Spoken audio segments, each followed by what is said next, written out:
Hey people, this is Amani. Welcome to my podcast Chat2Amani, #BrainBabble, a little offshoot from our Fight for Amani Instagram page. I hope to document and share the highs and the lows and everything in between of my life since being diagnosed with incurable brain cancer. In this episode, I will share my experiences of the 12 days that I spent in hospital completely alone due to COVID restrictions. So this meant no visitors or even my parents, they weren't allowed by my side. Literally anyone who knows me would know how much of a chicken I was when it came to hospitals prior to me falling ill. I couldn't even go to the maternity ward, which is literally full of joy and lovely things, without feeling like I was going to pass out. I was the one having to hang my head out of the window and take slow deep breaths like I was the one giving birth to stop myself from passing out. So again, we've got the same sort of situation where there's a lot of gaps in my memory of kind of what happened in those 12 days. So I'm going to have to call on my memory minions to help me kind of piece together. Now looking back, I can see how this was my body's way of just protecting me. There was so much going on and so much information to process and unpack, and I just simply couldn't do it alone. So I just blocked it out completely until I was somewhere safe with my family. I remember Amani, we just, every time we spoke to her on the telephone, we used to do video chats. She was just acting so normal. She was laughing and joking, so those moments where we were chatting with Amani just really helped us as a family, because she just seemed to be taking it all in her stride. We were just so amazed how strong she was. We've since realised that she didn't actually understand a lot of what was being said to her. I think potentially she was either not understanding or she was blocking out after being told, just because that was the only way that she could get through it. But it would have been so much harder if she'd have been on the end of the phone or on the end of the video chat crying her eyes out. And Amani really helped us get through it rather than probably the other way round. So I spent about 4 days in the L&D before I was transferred to London, and the whole time was just a bit of a blur. I just remember one day being in the ward and opening up my phone, and I'd seen that my friends had set up this Just Giving page to raise money to build wells in poor countries. It's a concept in our religion that if you do acts of good deeds on the behalf of the sick, then they'll get the reward for it, and it can help them in their recovery. And I remember reading the description, and I just remember reading it and seeing photos of me, and it explained that I had a tumour that was cancerous, and it was just like a complete out-of-body experience. I was reading it like it wasn't about me, and it wasn't until I was seeing the pictures where I just had this moment that it all kind of dawned on me, where I was like, wait, this is not just, a link that has been forwarded round on WhatsApp that you click on it and you think, oh, that's so sad. This is actually about me. Well, basically, we got a telephone call after the doctor had spoken to Amani at the bedside, and he explained the extent of the tumour, that it was affecting in the thalamus area, her right temporal lobe area, and also the brainstem area. I remember sort of the dread of when he said brainstem, because I know that was one thing that I just didn't want the tumour to be anywhere near the brainstem, because I knew how potentially serious that could be. So that was obviously really shocking to hear. And he said, obviously he said that it's got to be confirmed by a biopsy, but the characteristics of it, that's what it looks like. If it was what he suspected, a glioblastoma multiforme grade 4, the prognosis is 12 to 18 months. And, obviously this was the first time that we'd heard anything like this. I think decided as a family, how are we going to deal with this with Amani, because this is too much information to tell her. She's on her own. She's got nobody around her, no support structure. So we just sort of decided that we will just tell her it is definitely a tumour, but the biopsy is going to, confirm whether it's cancerous or not, and the way forward from here. But I remember that I had so much going on in my brain at that time that it wouldn't go in my head, and I kept on repeatedly asking, so what am I telling Amani? And they'll tell me again, and then 2 seconds later I'll be saying, tell me again, what have I got to tell Amani? And I'm sure I must have asked at least 4 times or something like that. And I ended up just writing it on my hand. So according to Mum and Dad, a doctor actually did come and speak to me and did go through very briefly the prospect that I might need to go through chemotherapy and radiotherapy. And I was sending texts to Mum all confused, being like, I don't get it. Why is he even talking to me about this? Because for me, I hadn't even let my mind wander to what that meant. Maybe I didn't understand, or maybe I just didn't want to understand. Mum and Dad came to visit me. I again have pretty much no recollection of the visit. It's not until I've seen pictures that were taken of mum kind of and dad perched in the doorway all masked up that it's kind of come back to me how strange that was, because all you want to do is be like near your parents, and especially in this situation, why would you want to sit 2 meters away to have these kind of, serious discussions? It's just mind-boggling. It's like such a difficult time. She had gone through so much. We'd gone through so much of, not being with her. That, obviously as parents, the first thing we were just like desperate to just hug her and kiss her and, just even if just cry together or whatever. But we weren't allowed. So that I think I walked away and took one of her jumpers with her, and I was just like hugging it all the way home because I just wanted to be with her, not with her jumper. I wanted to be with Amani.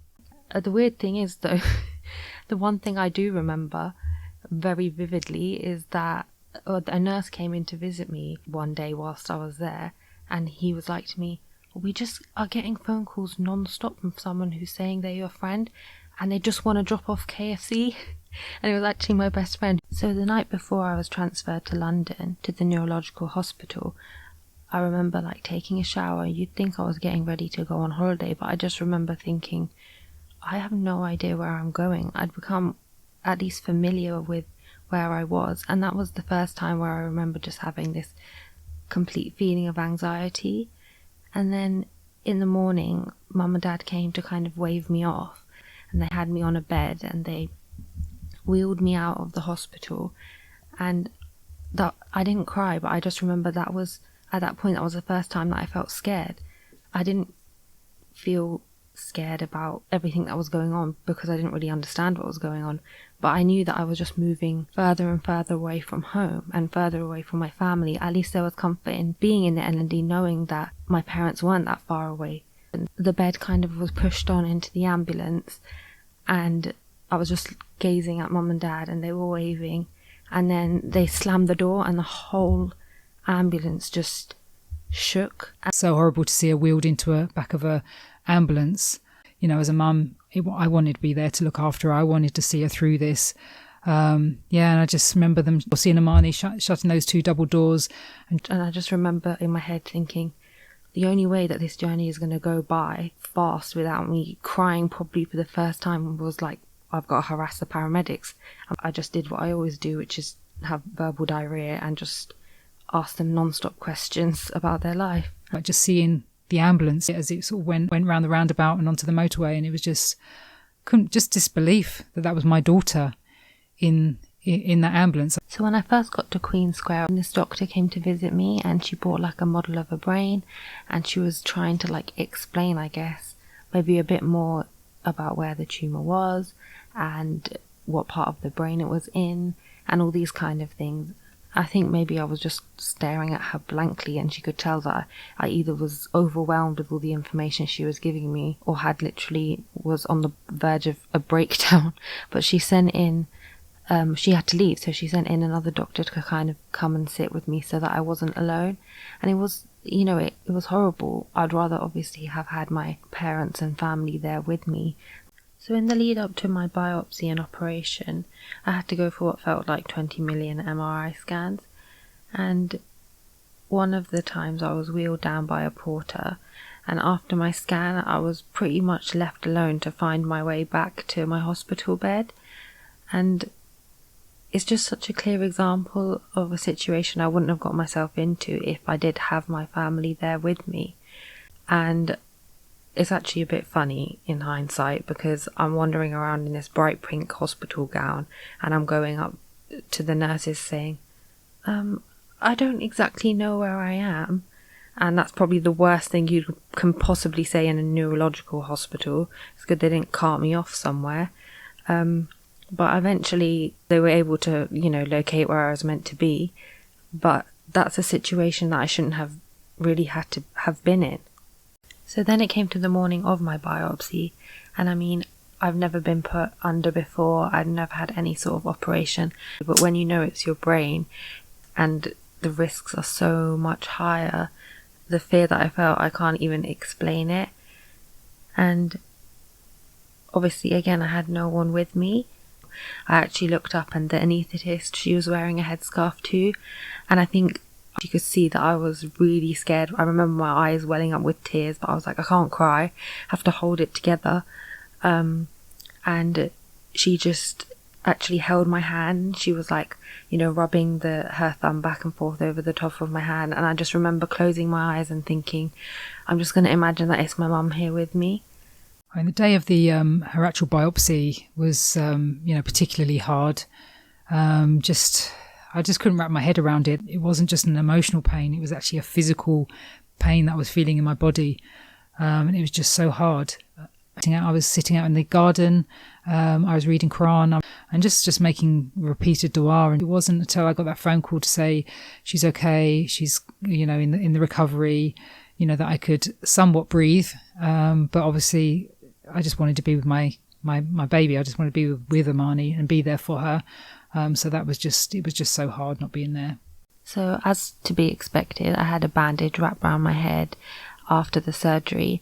And I remember one day the nurse came over and I was like, do you mind if you could take a picture when you change the bandage? I was under the impression, I think my parents were too, that it was like a quite small keyhole surgery. And then when she showed me the picture and I saw this long scar with 15 metal staples in my head, I was so shocked. And it definitely explained why the back of my head was aching. I think the last 3 days before I was finally discharged and able to go home were just the worst. I think it's one of those moments where you're just so close but so far. And I remember just feeling more and more frustrated. What shows how desperate I was to get home was when I heard the nurse answer the phone and speak to my mum, and they basically said that they were waiting outside. And I got up so quickly, you wouldn't think I'd just had brain surgery, and I was trying to pick up all my bags that were there and just walk to where the nurse was. And she was like, where do you think you're going? And I was like, my mum's here, I'm going. And she was like, you can't go anywhere without your medication. I was honestly so ready to go without the medication. You can post it, you can email it, whatever you need to do, but I just wanted to get out of there. So when I finally got down to the doors of the hospital and it opened, and I just saw the car parked there, and it was actually my dad and my uncle and my mum, and she was sitting in the back. And as soon as I got in the back, I just burst into tears. I wasn't crying hysterically, but it was more like tears of relief. And then mum was holding my hand, and I just couldn't believe it, that finally I was going to be on my way home. And then when I arrived home, it was actually so sweet. I think my sister just put a little ribbon at the door for me to cut, welcome home and all this kind of stuff. And it was just, I know that was just the start of such a long journey, but it was just such a nice moment to be finally welcomed back into the arms of my family and to my home and be alongside them during this difficult time, like I should have been the whole time, really. So even though I felt so much better being home, there was still this just tension and anxiety in the air because we were waiting for the phone call for the results of the biopsy. Phone rang and I just had this cold sense of dread come over me, but I was still hopeful. And then I just remembered the doctor kind of saying, I'm sorry to break the news, or unfortunately, or he started with something which meant we knew straight away that it wasn't good news. And he basically confirmed that it was grade 4. And I don't remember any other details. And all I knew was that grade 4 was the worst it possibly could be. That feeling of my whole world just falling out from underneath my feet. I burst into tears, and that was probably the first time that I had cried and sobbed like you probably would have expected right at the start. I just wanted to highlight that it wasn't just me. There was thousands of other young people who would have been diagnosed alone during the pandemic and gone through situations similar to mine, or even much, much worse. And someone's got to be our voice. So this episode we're working with CLIC Sargent and Teenage Trust, because they're both two charities that are campaigning that young people should have, no matter the circumstances, have someone by their side. Over the last year, we've been talking to a number of young people about the impact that the pandemic has had on them, especially those facing treatment right now. And what we've been told is that a lot of young people with cancer who are attending appointments and receiving treatment are having to do this alone. This is one of the biggest challenges that they've been facing during the pandemic. We did a Facebook poll recently for young cancer patients that CLIC Sargent has supported, and 90% of those said they had to be on their own in hospital for either appointments or treatments. One of the other big issues is there's inconsistencies across the UK. Some hospital trusts and some young people are being allowed to have support with them, but it's not consistent and it's not happening everywhere, and that's just not right. We think all young people with cancer should have a hand to hold during treatment or when they're being told bad news. This is a problem for young people 16 and upwards, and it is happening throughout the UK. Even if you're in your 20s, you still need someone to be there with you. One young person who's actually 24 told us, once you've been told the news you have cancer, all of the responsibility and independence you once had goes out the window. You no longer feel like an adult. You need that support. This led us to collaborate with our friends at Teenage Cancer Trust to pull together a campaign which we've called Hand to Hold. Via an open letter, we've asked cancer ministers from all 4 nations to make a commitment, where possible, that all young people with cancer going through treatment or being told news have to have a hand to hold. This is a fundamental issue, and we want and are calling on those cancer ministers to make sure that all hospital trusts follow the guidelines, which should allow young people to have someone there to help support them. People can support this campaign by going on social media and spreading the word with the hashtag #HandToHold. Or if you search CLIC Sargent Hand to Hold, you can also pledge your support online through our virtual hand raiser. This is a continued issue. I can only hope and pray that no one listening ever has to go through something like this. But just know that everything is slightly less scary and slightly more bearable when you are surrounded by people that love you and care about you, and you're not on your own. So I just want to finish by urging my listeners to sign the pledge. All the information that you need will be in the description. So that's all I ask. If you could please sign, share. Everyone has their fight, so let's ready our armies and let the battle commence, because we're not going down without a fight. Like, comment, share and subscribe. I've always wanted to say that.